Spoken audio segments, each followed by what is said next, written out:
बहुत से लोग पापी व्यक्ति को सुख में देखकर पाप करने लग जाते हैं, लेकिन वह सच्चाई से अनजान है। लोग यही सब देखते हैं कि पापी लोग मजे में रहते हैं, इसलिए वो लोग भी उनको देखूं देखे पाप किए जाते हैं, पाप से परहेज नहीं करते हैं। पर लोग पापी लोगों के जीवन को गहराई में जाकर नहीं देखते हैं और ना ही अच्छे सच्चे लोगों के जीवन को देखते हैं।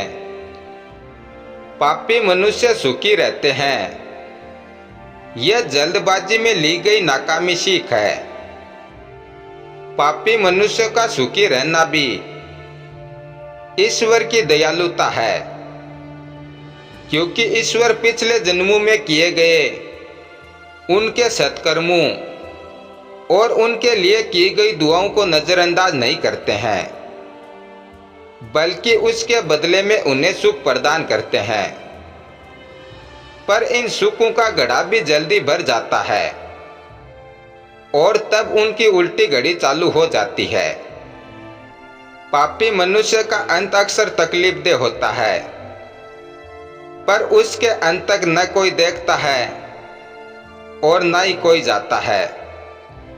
जिंदगी में वो पाप से कमाई तो करता है, पर ना ही वो खुद देखता है और ना ही कोई और देखता है कि उसकी पाप की कमाई जा कहाँ रही है। या तो उसका पैसा उसकी खुद की बीमारी में या फिर उसके किसी परिवार के सदस्य की कोई गंभीर बीमारी पर खर्च होता है, या उसका पैसा चोरी, जुआ, धोखाधड़ी, जुर्माने या खो जाने में जाया चला जाता है, या फिर उसकी संतान या पति पत्नी किसी गंभीर संकट में पड़ जाते हैं। यह संकट शारीरिक, आर्थिक, मानसिक या सामाजिक भी हो सकते हैं।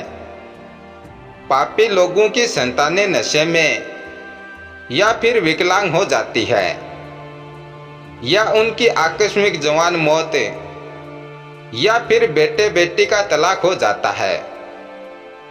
हर चमकती चीज सोना नहीं होती, हर स्वादिष्ट मीठी चीज हेल्थ नहीं होती। और यह बात इस विषय पर भी लागू होती है कि रावण का घर सोने का था, पर आज उसके वंश में कोई नहीं बचा। महाभारत में भी एक कथा है जहां एक शख्स के 100वें अपराध के बाद श्री कृष्ण ने उसका वध किया था। अगर हम अपने आसपास किसी मनुष्य को पाप करते हुए सुखी या किसी अच्छे इंसान को दुख में देखते हैं, तो यह मान लेना चाहिए कि यह सुख दुख उसके पिछले कर्मों का फल है, और ऐसा सोचना ही हमारे लिए स्वास्थ्यवर्धक रहेगा। पर हमें हरगिज पाप नहीं करने चाहिए। धन्यवाद।